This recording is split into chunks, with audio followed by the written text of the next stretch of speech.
Ikaw ba ay magsasaka o mangingisda? Gusto mo bang makatanggap ng ayuda o anumang benepisyo mula sa Department of Agriculture? Sinihikayat ng Department of Agriculture ang bawat magsasaka at mangingisda na magparehistro sa RSBSA. Ano nga ba ang RSBSA? Ang RSBSA o Register System for Basic Sectors in Agriculture ay opisyal na talaan ng pamahalaan upang mabigyan ng pagkakakilanlan ang mga tunay na magsasaka at mangingisdang Pilipino. Paano magparehistro? Step 1. Ihanda ang mga kaukulang dokumento gaya ng orihinal na kopya ng titulo ng lupa o anumang katibayan ng pagmamay-ari ng lupa.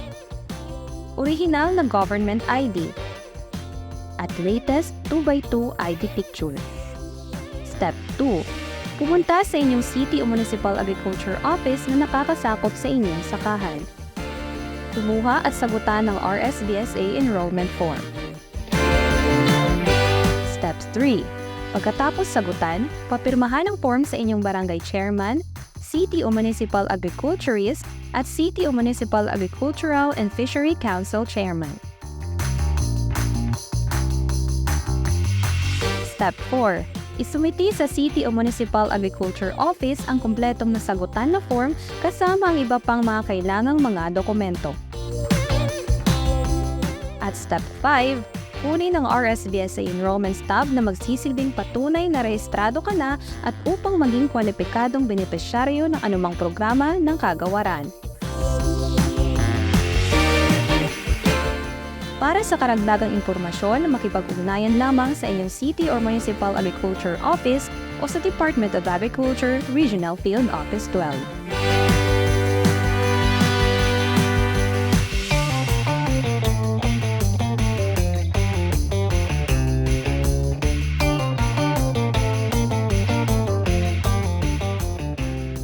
Ano ba ang bird flu? Ito ay nakakahawang sakit ng mga ibon na dulot ng avian influenza type A virus. Dapat ba itong ikabahala? Oo, dahil maaring ikamatay ito ng inyong mga alagang manok, itik, ibon at iba pang hayop. Paano ito maiiwasan? Palagi ang mag-disinfect, paggamit ng personal protective equipment at i-report agad ang kahina-hinalang pagkamatay ng mga alagang ibon sa otoridad. Tayo'y magtulungan upang bird flu ay maiwasan. Ang paalalang ito ay hatid sa inyo ng Department of Agriculture Region 12. Protektahan ang inyong alagang baboy kontra African swine fever. Huwag pakainin ng kaning baboy.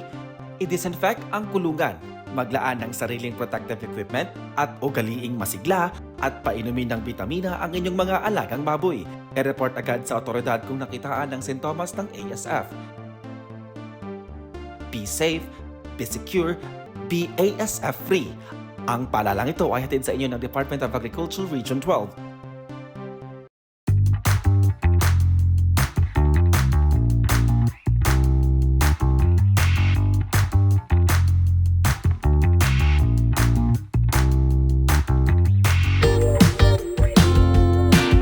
Panoorin, makilahok at maging motivated. Mga ka-agri, handa na ba kayong maling matuto? Tutok sa mga bagong episodes na siguradong makakatulong para mapahusay yung production ng gulay. School on the Air o SOA on Vegetable Production. Dito lang sa Agri Tayo Soxargen.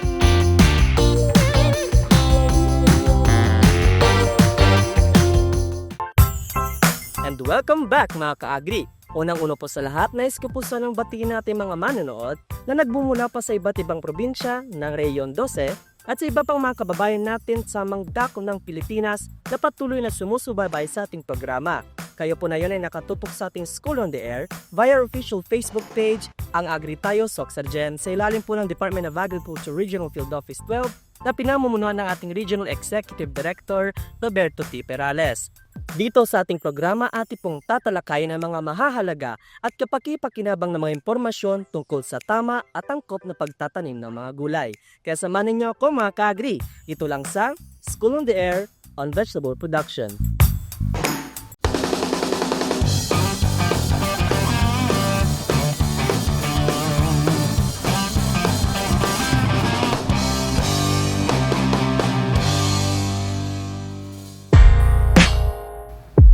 Isang napakagandang umaga po sa inyong lahat mga ka-agri at welcome sa ating pangalawang episode ng SOA on Vegetable Production. Makikita sa inyong mga screen ay si Ian Carbonell ng Regional Agriculture and Fisheries Information Section ng DA ARFO 12. At naririto pa rin po ako ngayon sa Tupi Research and Experiment Station dito sa Tupi, South Cotabato. Sa aking kaliwa naman ay kasama ko ang magiging research speaker ng episode na ito upang talakayin ang mga key factors and vegetable growing principles and upland and lowland vegetables. Mga ka-agri, ating welcome ang ating vegetable expert, Ma'am Joyce La Peña. So, magandang umaga po sa ating lahat, sa mga nanonood at nakikinig. So, welcome po dito sa station and I hope marami tayong matutunan at lalo-lalo na sa mga gulayan natin kung ano bang importansya ng kuha natin, kung ano yung dapat tandaan before tayo magtatanim.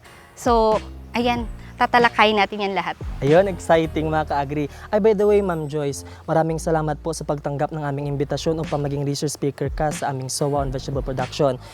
Bilang magiging research speaker po, Ma'am, na magtatalakay ng about vegetable production, ano po ang mga gusto mong ma-learn ng ating mga manonood na nakatutok sa ating live ngayong araw po?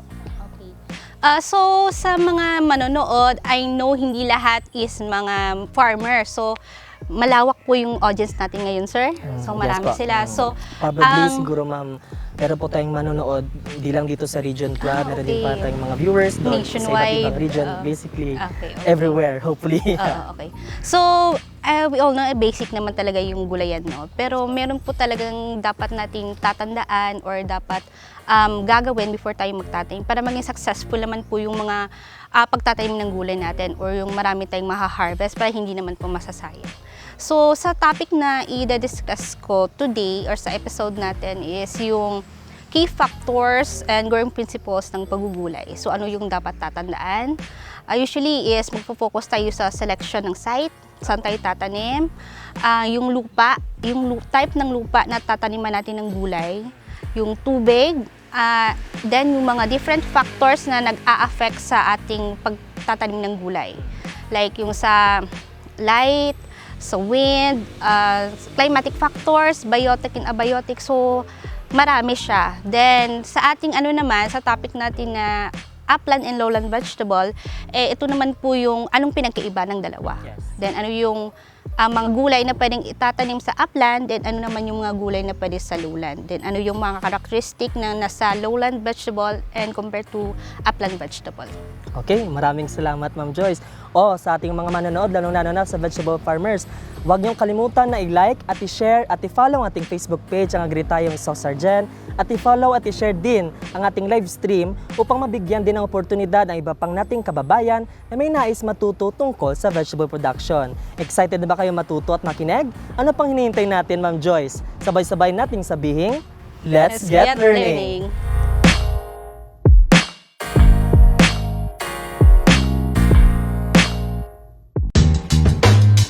Magandang araw ulit sa lahat. So, balik po tayo sa ating topic.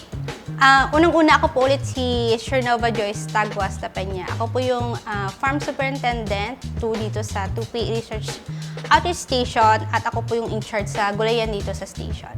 So, yung topic po natin ngayon is yung key factors and vegetable growing principles. So, may mga key points po tayo na dapat tatandaan. So, ang una po nating tatandaan dyan is yung ating yung site selection or yung area kung saan tayo tatanim ng ating mga gulay. So, under site selection, meron po tayong tatlo. We have yung field topography, soil type and quality, and lastly, yung sa tubig or water. So, for our topography, so it refers to the physical characteristic of the overall field site and includes such conditions as yung contour, soil depth, water, air drainage, and the presence of rock outcropping and trees. So, ito po yung samples ng different topography natin. So, kung makikita ninyo, ang sa lowland po natin is dito po yan siya sa mga plains. So, intensive farming pwede po dito sa mga plains. Then, yung mga upland natin ng mga vegetables naman is usually nandito sa mga mountains at saka sa mga hills. Ayan. Okay. Next, so ano pong mangyayari if tatanim po tayo ng gulay sa area kung saan matubig? Yung bagay, waterlogged areas po ang tawag dyan. Hindi po madaling nadidrain ang tubig. So, ang nangyayari po, ayan, kung makikita nyo sa picture, stagnant po itong tubig natin, hindi po daling madidrain. Magkakaroon po yan ng diseases. If may tanim na tayo doon, yung ating gulay is may-reduce po yung kanyang vigor o kanyang tindig. Maghihina po yung paglaki or growth ng ating mga gulay.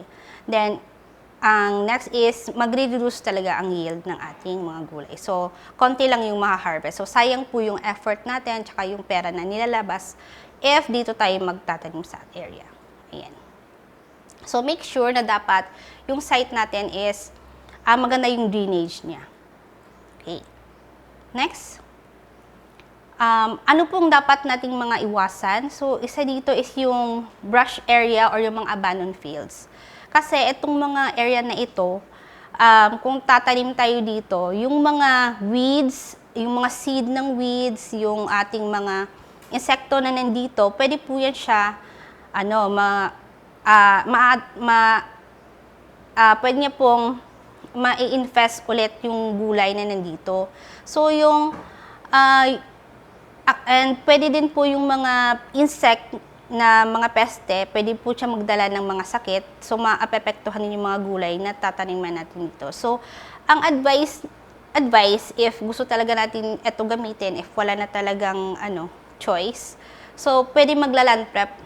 Iki-clearing po talaga natin siya, i-undergo natin siya sa land preparation, na mawawala ito lahat. Ayan, parang, pwede din tayo mag-apply yung raised bed tayo para hindi masyadong magamit itong area na ito. At saka yung quality ng lupa is maganda yung gagamitin natin. Kasi yung lupa dito sa mga brush area kasi is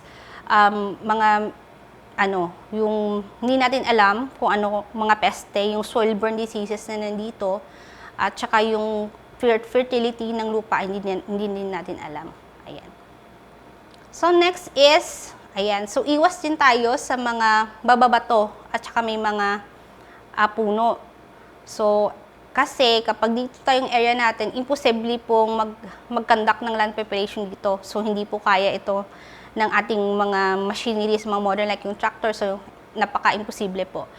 And yung shaded, yan, may mga shaded siya sa mga kahoy natin. So, hindi siya advisable for vegetable production.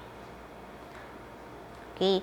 So, if ever naman, wala talagang area na available, ito lang talaga yung area. So, pwede kayo naman magpili ng mga gulay, kung yung mga shade-loving na mga gulay, kagaya ng ating mga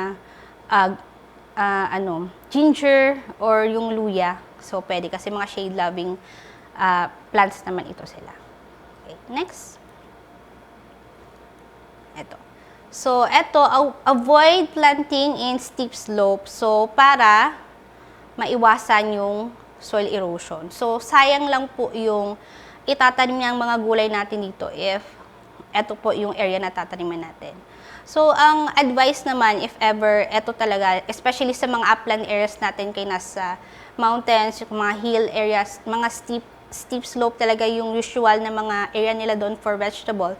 Nag-a-apply sila ng contouring or yung terrace, yung palay, hadang-hadang palayan, pwede din yun siya. Then, para maiwasan po yung soil erosion. Okay.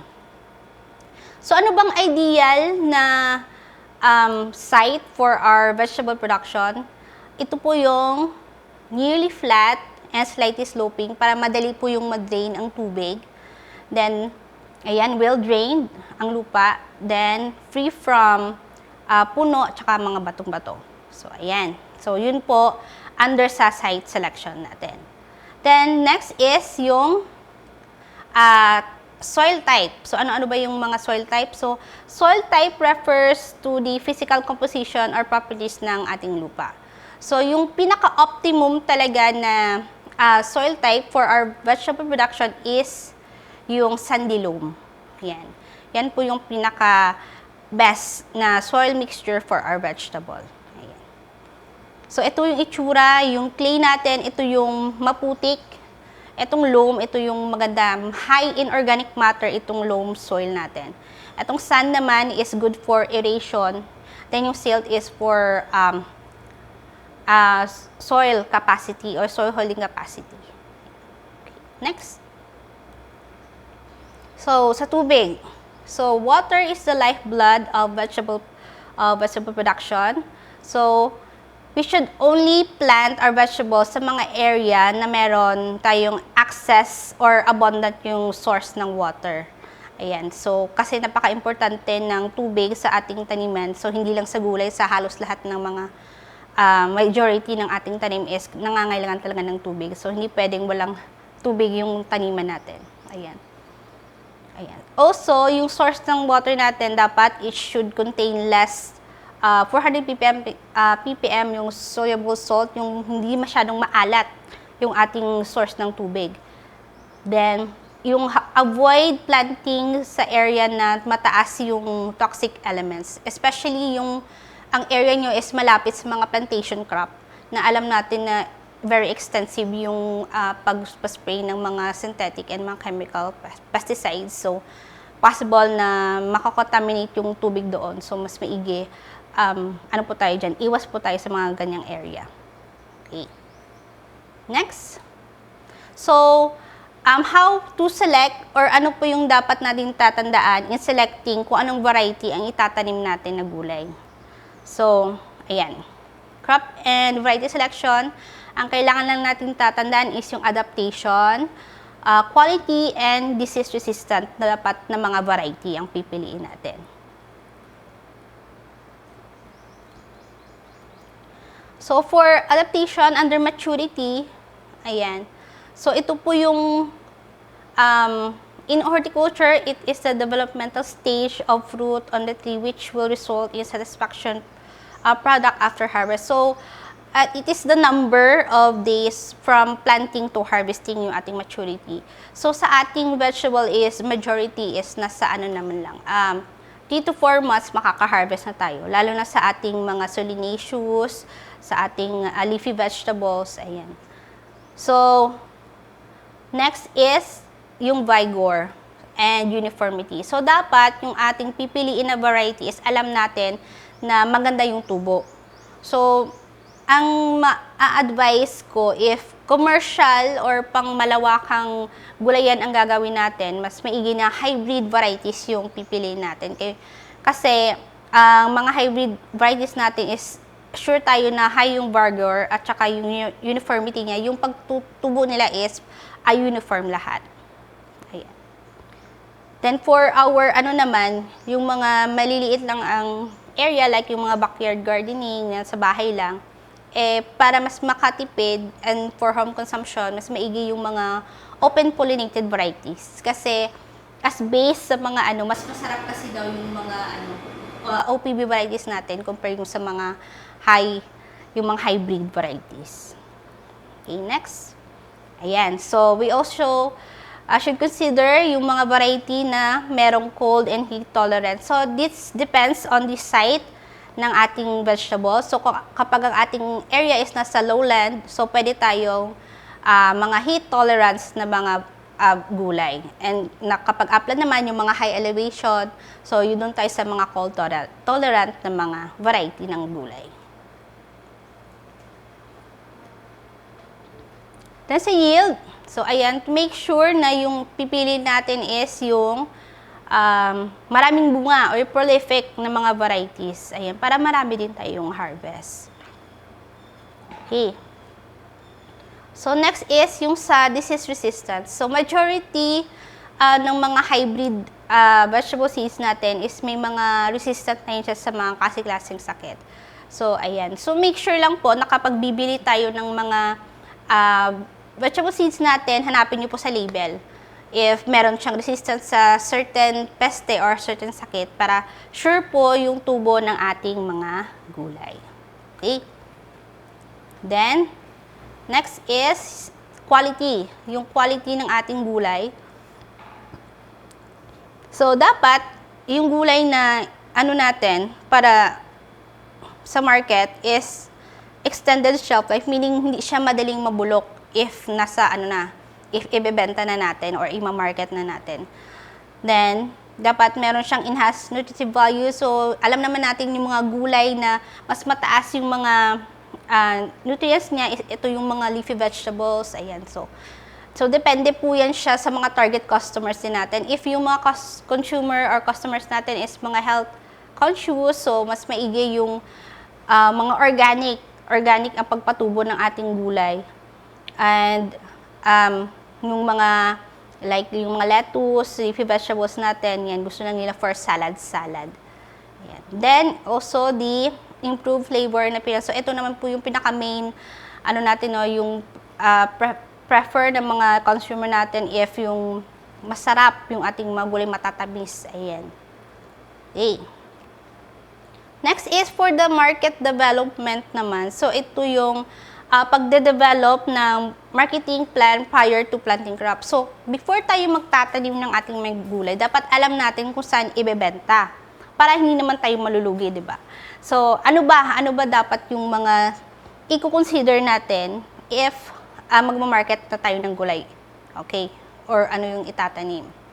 Ito yung mga questions na dapat nating tatandaan before tayo magtanim ng gulay or anong gulay ang pipiliin nating itanim. First is, anong gulay ang itatanim or what to grow. Okay? Next, how much to produce. So, ano kadami ang pang commercial ba or for backyard lang, for farm market lang, or pang barangay lang na level, or pang regional level. So, dapat alam natin kung sino yung ima-market yung ating gulay. Then, saan ibebenta? Yun nga, sabi ko, if for pang mall ba yung gulay natin, or pang backyard lang, or pang barangay. So, how much is the real demand? So, gaano ba in demand ba yung gulay na itatanim natin? So, ngayon, alam naman natin, hindi mawawala sa kusina yung mga spices. So, mga onion, garlic. So, in demand talaga yan. Hindi yan mawawala sa kusina ng mga Pilipino.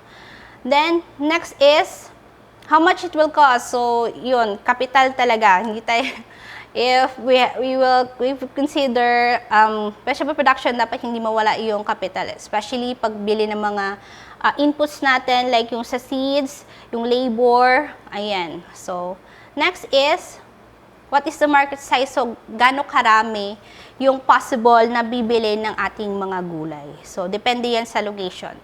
Then is, what are the risks? So, dapat i-consider din natin na halimbawa if biglang nagbaba yung demand ng gulay, so maraming hindi mabibili. So, anong gagawin? So, we should consider also like yung magpa-process ng mga foods. So, halimbawa, if sobra yung ating kamatis, so pwede nating gawing ketchup or tomato paste. So, depende yan sa diskarte ng ating mga farmer at ninyo. Okay. Next is, so let's go naman sa mga factors na mag-a-affect sa ating pagtanim ng gulay. So, climatic factors, ito yung mga abiotic factors which is hindi natin nako-control, pero may mga ways na pwede natin gawin para maiwasan yung damage. Okay? So, first is yung temperature. So, dito, if yung area ninyo is below 18 degrees, that is cold season crops. Then, yung greater naman sa 18 degrees is yun naman yung mga warm season crops. So, ano ba ang nangyayari? If too much yung temperature, masyadong malamig, masyadong mainit, so naapepektuhan po yung ating flowering tsaka pollen viability ng mga gulay natin, especially sa mga crucifers and example, yung celery. Crucifers, yung mga leafy vegetables natin. Then, yung fruit, ayan, yung fruit set before siya magbuo ng prutas. So, maapektuhan din yan ng temperature. Yung maturation and senescence, yung namamatay kapag too much, yung init. Yung quality ng produce natin, yung yield, harvest time, and rate of microbial growth. Kapag mataas masyado yung relative humidity, so mas madali pong nasisira yung ating mga na-harvest na gulay. So, na-prone siya sa rotting. Okay. Next is light. Ayan. So, yung quality ng light, so, light quality is important only when grown in artificial light. So, ito po yung mga gulay na tinatanim natin sa mga example, yung mga greenhouses natin na ang ginagamit is yung mga artificial na lighting like yung mga UV light. So, if hindi po enough yung light na nakukuha or kukonsume ng ating mga gulay, especially before siya magtubo, so pwede po siyang maging dwarf or yung color niya nagiging light green, so nagiging long, tsaka thin and spindly yung kanyang stem. So yan po ang nangyayari kapag hindi enough yung light na nakukuha ng ating gulay. Then we have also the light duration, ito yung or the photo period. So it is measured by the number of hours from sunrise to sunset. So merong tayong tatlo, merong short day plants which are faster mag-flower when days get shorter. So mas madali siyang magbulaklak kapag mababa yung yung photo period niya. Then yung long day plants naman mas faster ang mag-flower siya kapag mas mataas yung araw.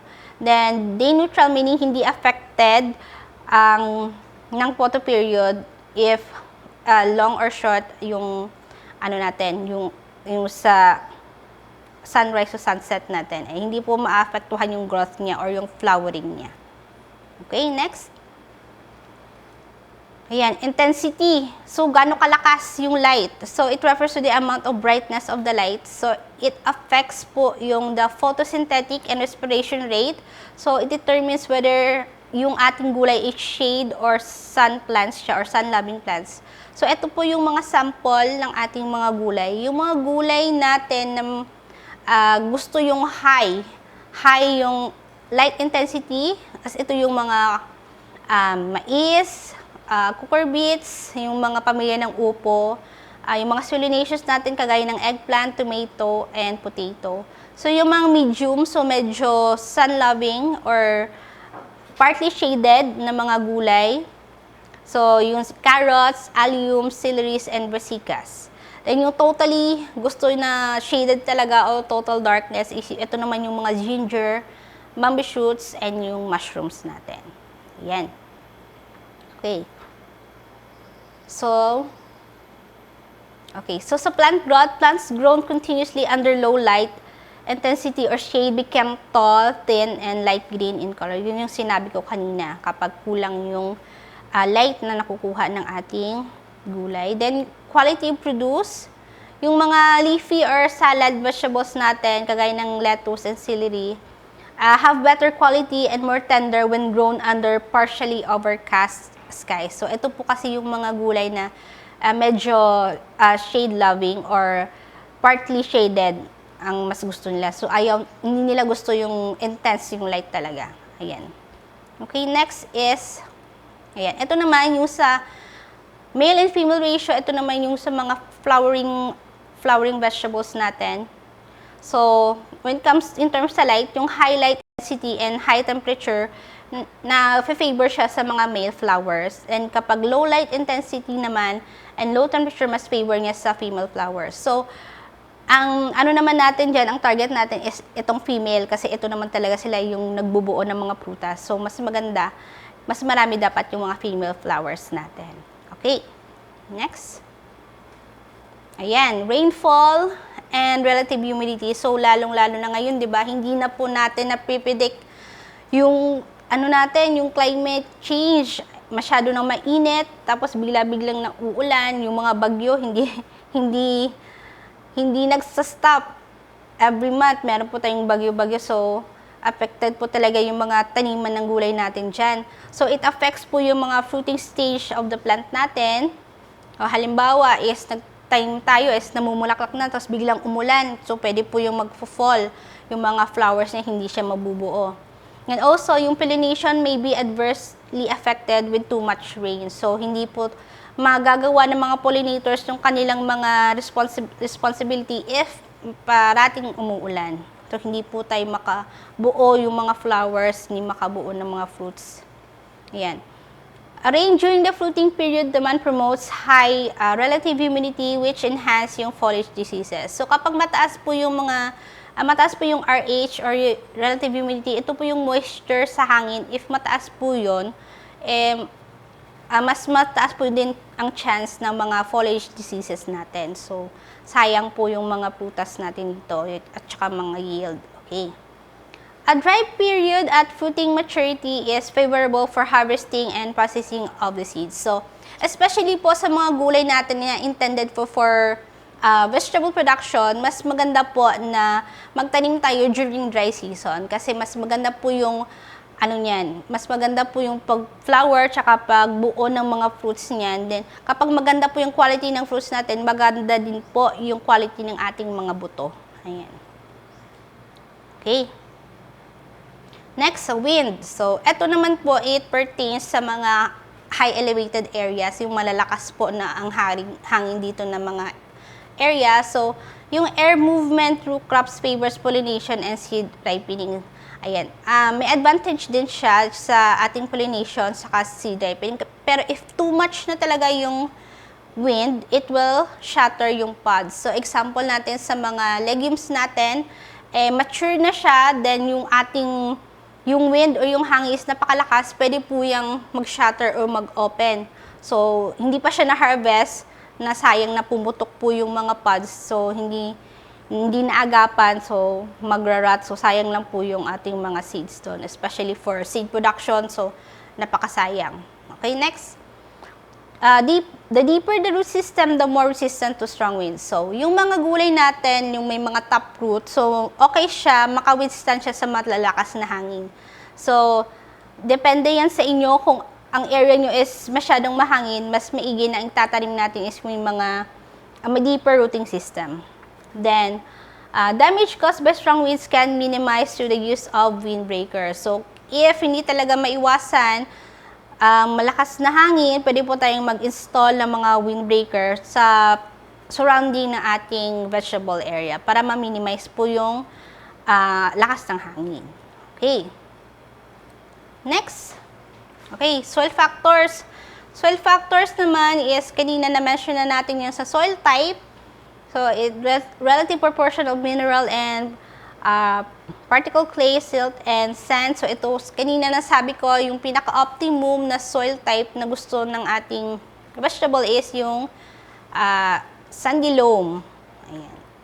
Then, yung organic matter, it represents the remains of plants and animals and various stages of decomposition. So, kapag mataas po yung organic matter sa ating area, mas less po yung pwedeng i-apply tayo ng mga synthetic na abono. So, makakasave po tayo niyan. So, malalaman lang natin yan kung ano yung state ng organic matter and also the pH ng ating lupa if kakanak tayo ng soil testing. So, before tayo magtanim, to know kung ano po yung status ng ating lupa, we have to submit po yung mga soil samples sa ating area para malaman po yung pH level ng lupa at saka yung organic matter. Then, ano po yung, gaano karami yung abono na kailangan. If acidic na ba yung lupa natin or mataba pa yung lupa. So, kapag mataba pa, mas less yung ating abonong i-apply. At doon po nagtatapos yung first part ng ating topic. At ang susunod naman nating tatalakayin is yung upland and lowland vegetables na.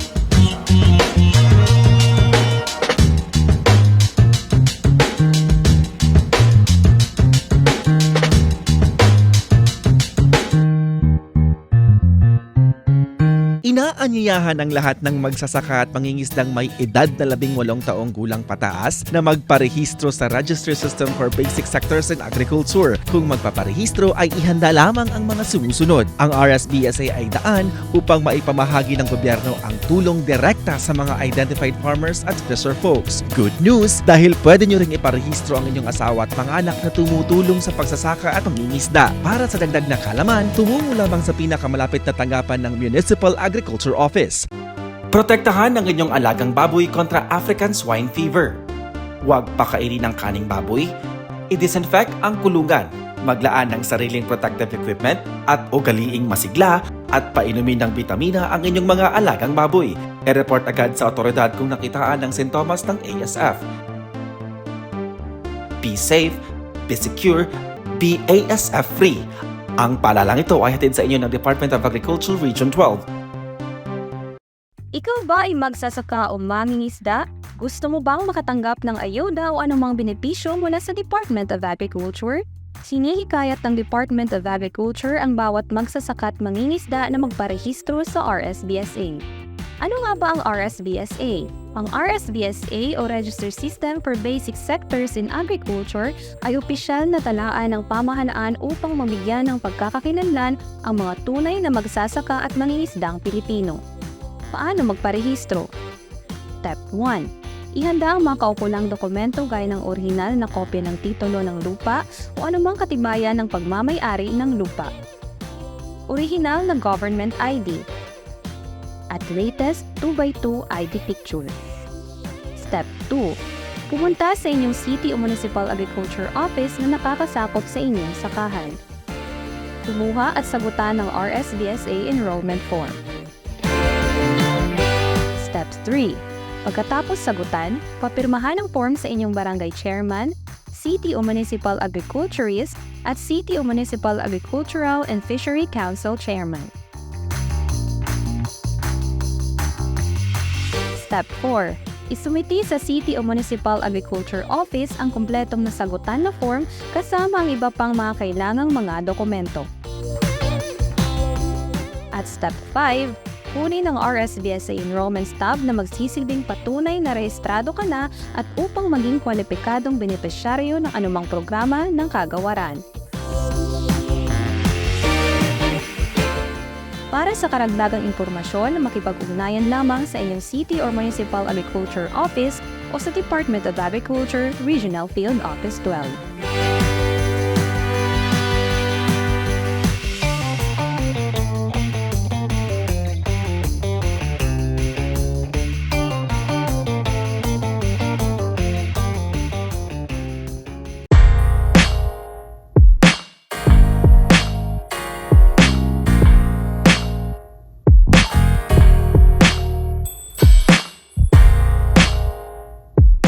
Okay, welcome back! So, ang next na topic natin, as I mentioned earlier, is yung ating lowland and upland vegetables. So, parang introduction or brief description lang yung sa ating lowland and upland vegetable dito sa Philippines. Okay, so to start is, we have yung lowland vegetables natin. So, lowland vegetable or lowland areas natin is usually, majority is yung mga flat terrain, yan siya. So, like yung mga plains.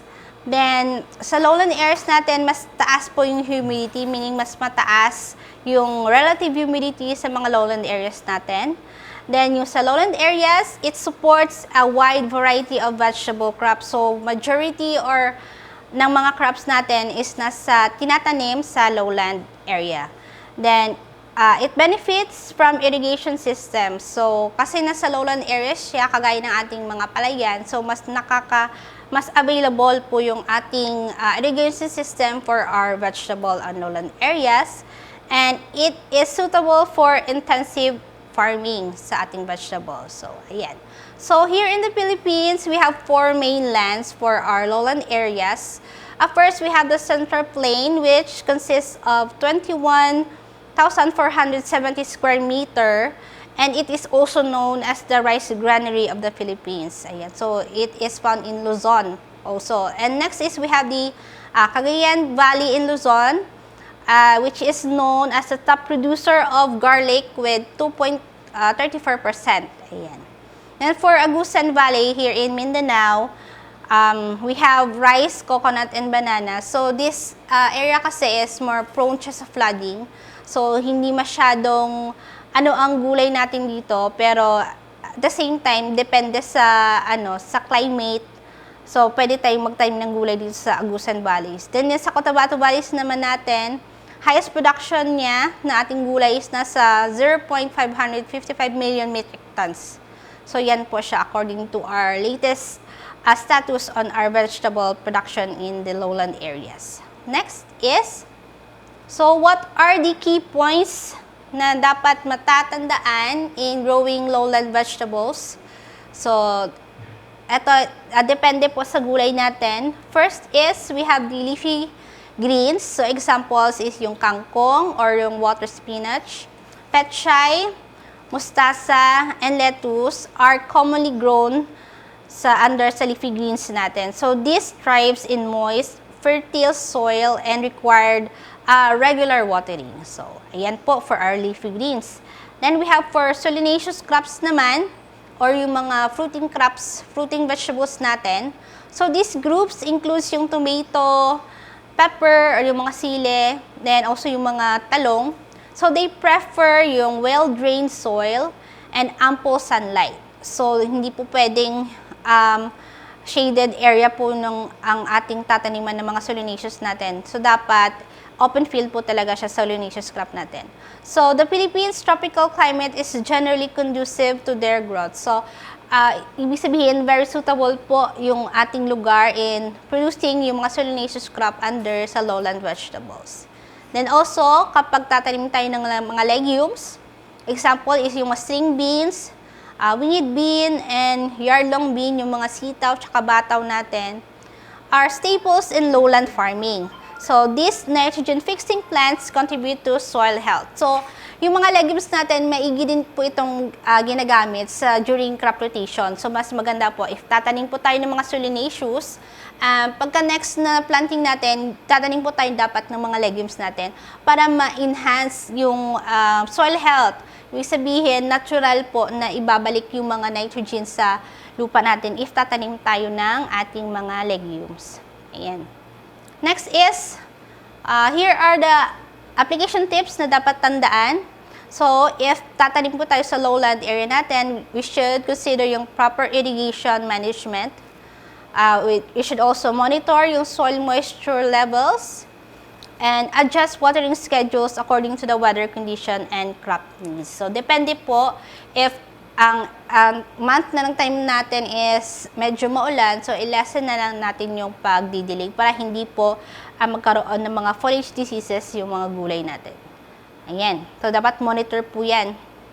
Dapat hindi too much or dapat tama-tama lang po yung pagdidilig ng ating mga gulay. So, yan po for our lowland vegetable.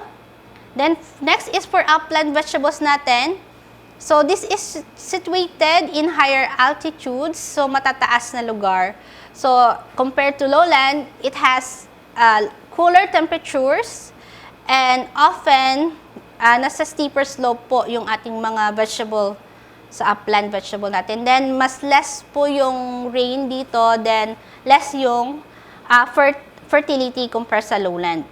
So, isa sa mga natin, yung majority ng ating upland vegetables is nasa Cordillera Administrative Region or yung SACAR. So, it is also known as the salad bowl of the Philippines. So, particularly in the province of Benguet. Ayan. So, approximately 80% of the national supply of semi-temperate vegetable is nasa Benguet po.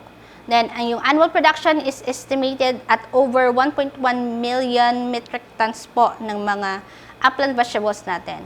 So, maganda po yung production ng mga gulay natin sa upland, yung mga potatoes, cabbage, radish, sayote, carrots, lettuce, and broccoli sa mga high elevated areas. So, ito po yung mga upland vegetables natin. Okay? Next, yung mga key points in growing upland vegetables, we have root crops. Example, yung mga gabi natin, kamote, and potatoes are well suited to upland condition. Their ability to thrive in less fertile soil makes them ideal for these areas. Ayan. So, hindi siya masyadong nangangailangan ng matabang lupa. So, maganda po siya sa upland areas natin. Next, we have the cruciferous vegetables or cruciferous vegetables. Ito yung mga broccoli, cauliflower, and cabbage are some cultivated in cooler upland regions. So, these required cooler temperatures than those found in the moist lowland areas. So, ito po yung mga gulay na mas preferred po nila yung mga cooler areas. So, doon po sila suited sa mga high elevated areas natin. Like yung kanina sa Benguet. So, doon po sila, marami po ang cruciferous vegetable doon sa ganong area. Next, also, we can plant naman yung mga leafy vegetables or leafy greens natin. Some leafy greens like lettuce and mustard greens can adapt to upland condition but yields might be lower compared to lowland. So, pwede po magtanim ng mga lettuce and yung mga mustasa, yung pechay natin sa upland. Pero, compared po sa lowland area, mas marami kasi mas maganda pong yield niya sa lowland compared sa upland. Pero possible naman po sa ating upland areas. Then, yung application tips, we have to conserve, or soil conservation is paramount.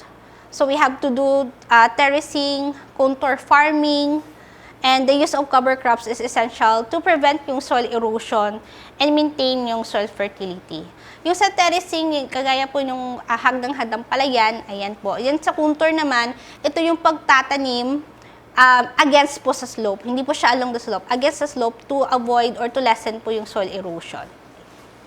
Next is, ito naman parang overview ng comparison ng lowland and upland vegetable natin. So, sa terrain, ang lowland natin is flat and even. And sa upland naman is sloping and mountainous. Sa climate, lowland area is hot and humid. Then sa upland is cooler and less humid. For soil is generally fertile or often irrigated sa lowland area. And for upland naman, less fertile or it is prone to soil erosion. Then for water availability, usually under lowland is very abundant siya. Then sa upland naman is often limited or base lang sila or depend lang sila sa ulan or rain-fed areas itong upland natin. Then yung common crops na pwedeng itanim or majority na maganda sa area is under lowland, we have kangkong, pechay, tomatoes. Sa upland naman, we have yung mga root crops na gabi, kamote, potatoes, and some leafy greens. And for farming practices, we can plant our vegetable intensively sa ating lowland areas. And sa upland naman, less intensive siya. Then it is dapat we have to consider yung soil conservation. Ayan. So, yun lang po for the last part of my topic. And sa huli ako po ulit si Chernova Joyce Taguas La Peña. So, tutok lang po palagi sa Agri-Tayo Talks dyan for upcoming new episodes. Yun lang po. Bye! Mga ka-agri, gutom pa ba kayo sa kaalaman? Huwag mag-alala dahil narito ang mga topics na maaari niyong abangan sa susunod na episodes ng ating SOA on Vegetable Production.